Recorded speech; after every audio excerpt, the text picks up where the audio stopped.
इस समय जहां पूरा उत्तर भारत कोहरे की चपेट में है, वहीं चमोली में भले ही कोहरा नहीं देखने को मिल रहा है, लेकिन यहाँ पहाड़ पर कड़ाके की ठंड जबरदस्त पड़ रही है। यहाँ सुबह के समय लोग अपने घरों से बाहर नहीं निकल रहे, वहीं शाम के समय लोग अलाव का सहारा लेते दिख रहे हैं। इस समय जोशीमठ, औली और नीति घाटी में जबरदस्त सर्दी का सितम जारी है। शीतलहर और हिमालय से बर्फीली हवाएं लोगों का जीना मुहाल कर रही हैं। तो वहीं ऊंचाई वाली जगह पर पहाड़ के पहाड़ पूरी तरह से पाले में तब्दील हो चुके हैं। ये हर किसी को अपनी ओर आकर्षित कर रही है, लेकिन तापमान वहाँ -8 डिग्री से 9 डिग्री तक लुढ़क चुका है। तो जोशीमठ में भी 0 डिग्री से नीचे तापमान जा रहा है। वहीं नगर पालिका की ओर से जोशीमठ के अलग अलग सार्वजनिक स्थानों पर राहगीरों के लिए अलाव की व्यवस्था की गई है।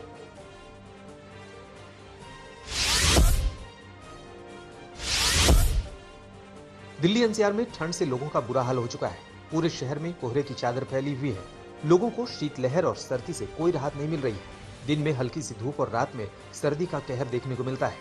दिल्ली का अधिकतम तापमान 20 डिग्री और न्यूनतम तापमान 9 डिग्री रहने का अनुमान है। यहाँ पर 29 और 30 दिसंबर को भी अधिकतम तापमान 19 से 20 डिग्री और न्यूनतम तापमान 8 से 9 डिग्री तक रहने का अनुमान है।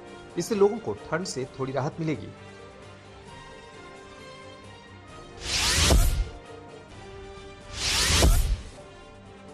जब पूरा उत्तर भारत शीतलहर की चपेट में था और लोग ठंड से कांप रहे थे, कोहरा छाया हुआ है और विमानों में देरी हो रही है, वहीं कांगड़ा घाटी में धूप होने के कारण यातायात सामान्य रूप से चल रहा है और लोग सर्दी के दिनों का आनंद ले रहे हैं। बड़ी संख्या में लोग कांगड़ा नगर पालिका मैदान में धूप सेकते हुए और वहां भोजन का आनंद लेते हुए देखे गए।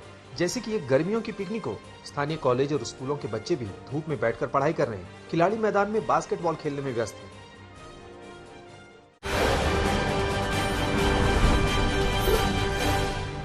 पीएम नरेंद्र मोदी की मां हीराबेन की अचानक तबीयत बिगड़ने के बाद उन्हें अस्पताल में भर्ती कराया गया है। मां हीराबेन की हालत अभी स्थिर बताई जा रही है। डॉक्टरों की निगरानी में उनका इलाज चल रहा है। खुद पीएम मोदी अहमदाबाद में मां का हाल जानने पहुंचे। मां हीराबेन की तबीयत बिगड़ने के बाद राहुल गांधी समेत कई नेताओं ने जल्द स्वस्थ होने की कामना की। वहीं देश के अलग अलग हिस्सों में जल्द स्वस्थ होने के लिए पूजा पाठ किया जा रहा है। हीराबा ने जून में ही अपना 100वां जन्मदिन मनाया है। प्रधानमंत्री मोदी भी उस समय उनसे मिलने आए थे।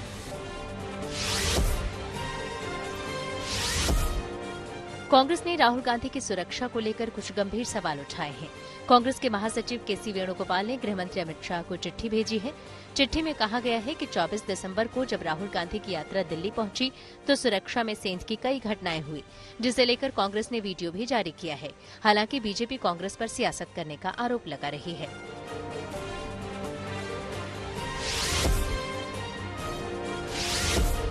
केंद्रीय गृह मंत्री अमित शाह ने लेह, लद्दाख और जम्मू कश्मीर की सुरक्षा संबंधी मुद्दों पर दिल्ली में एक उच्च स्तरीय बैठक की अध्यक्षता की। इस दौरान विकास परियोजनाओं पर लेकर भी बातचीत हुई।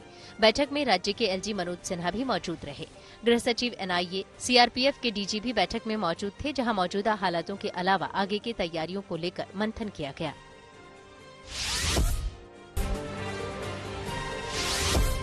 महाराष्ट्र के पूर्व मंत्री और एनसीपी नेता अनिल देशमुख 1 साल 1 महीने और 27 दिन बाद आर्थर रोड जेल से बाहर आ गए हैं। मनी लॉन्ड्रिंग केस में उन्हें सीबीआई ने गिरफ्तार किया था। हाईकोर्ट ने उनकी जमानत पर रोक लगाने की सीबीआई की याचिका खारिज की थी। इसके बाद अनिल को रिहा किया गया। जेल से रिहाई के बाद उनका जोरदार स्वागत हुआ।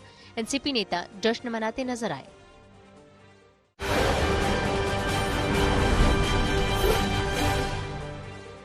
यूपी के फतेहपुर में युवती के साथ गैंगरेप की घटना सामने आई है, जिसके बाद पुलिस ने गैंगरेप के मामले में मुख्य साजिशकर्ता महिला को गिरफ्तार कर जेल भेज दिया है। पीड़िता के मुताबिक महिला अपने बेटे के साथ शादी का झांसा देकर उसे घर से भागने को मजबूर किया था, जिसके बाद पीड़िता लुधियाना से दिल्ली पहुंची, जहां महिला के बेटे ने उसके साथ दुष्कर्म किया। इतना ही नहीं, महिला ने जबरन दबाव बनाकर अन्य लोगों के साथ भी युवती का शारीरिक संबंध बनवाया था। जब पीड़िता ने युवक पर शादी का दबाव बनाया तो उसकी बेरहमी से पिटाई की गई और जान से मारने की धमकी भी दी, जिसके बाद पीड़िता ने इस घटना की शिकायत पुलिस से की थी, लेकिन पुलिस ने मुकदमा दर्ज नहीं किया था। पुलिस की कार्रवाई न करने पर युवती ने कोर्ट का सहारा लिया और फिर कोर्ट के आदेश पर पुलिस ने महिला, उसके बेटे और एक अन्य के खिलाफ गैंगरेप सहित अन्य धाराओं में मुकदमा दर्ज किया। पुलिस एक मुख्य आरोपी को पहले ही जेल भेज चुकी है। एक मुख्य आरोपी अभी भी फरार है।